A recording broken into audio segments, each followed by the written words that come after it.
আমরা এখন সিঙ্গাপুরে আছি। এই আমাদের সিঙ্গাপুরের হোটেল বস, 20 তলা বিল্ডিং দেখতে পাচ্ছেন। মোট 32টি লিফট আছে, 4টে ব্লকে 8টি করে। এবং এই মুহূর্তে আমি আছি 4th ফ্লোরে, যেখানে এই হোটেলের সুইমিং পুল।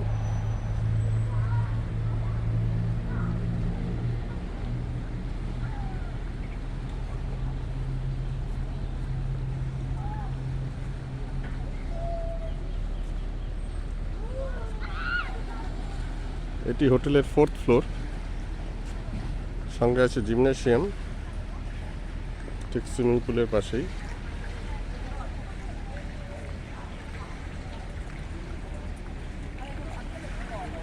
এবং এই হোটেলে 2টি রেস্টুরেন্ট, একটি এই 4th ফ্লোরে যার নাম জুবিলিয়াস, এবং আরেকটি গ্রাউন্ড ফ্লোরে রিসেপশনের পাশে যার নাম সল্ট অ্যান্ড পিপার। এটি জিমনেশিয়াম।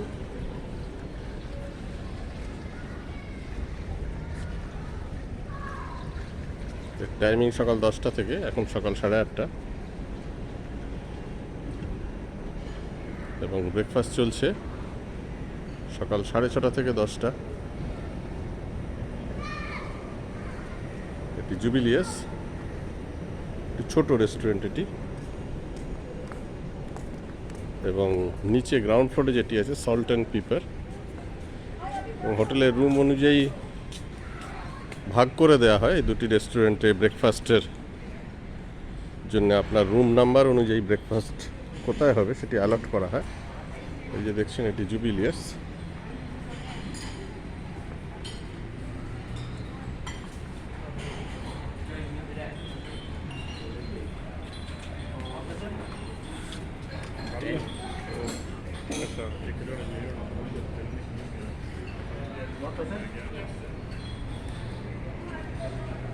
বেশ প্রশস্ত জায়গা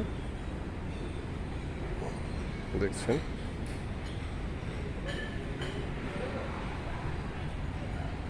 এবং এই সিঙ্গাপুরে একটি সমস্যা দেখছি আমি, ড্রিঙ্কিং ওয়াটার খুব এক্সপেন্সিভ। বাইরে এক বোতল জল কিনতে গেলে ভারতীয় মুদ্রায় পড়ে যাচ্ছে প্রায় 150 থেকে 200 টাকা, $2.5 থেকে $3, which is too much expensive. সেই জন্য আমরা, যদিও হোটেলের রুমে প্রতিদিনই পার হেড 1 বোতল করে বরাদ্দ করা হচ্ছে, কিন্তু যেহেতু একটু গরম জায়গা, জল বেশি লাগছে,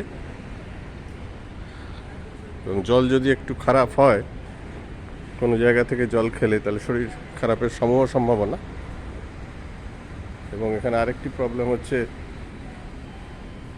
বিভিন্ন স্থানীয় রেস্তোরাঁয় যে সবজিটি দেওয়া হয় সেটি আধসেদ্ধ থাকে। তারা বলেন হাফ বয়েলড সবজি খেলে শরীরে পুষ্টি বেশি হয় এবং শরীর স্বাস্থ্য ভালো থাকে, কিন্তু আমরা তাতে হ্যাবিচুয়েটেড নই।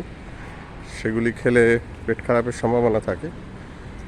এসব কারণেই জলের প্রতি আরেকটু বেশি সতর্ক হতে গেলে হোটেলের যেখান থেকে ড্রিঙ্কিং ওয়াটার অ্যাভেলেবেল আছে সেখান থেকে নিজস্ব জায়গায় ড্রিঙ্কিং ওয়াটার যথেষ্ট পরিমাণে কনজিউম করে নেওয়া উচিত বলে আমার মনে হলো।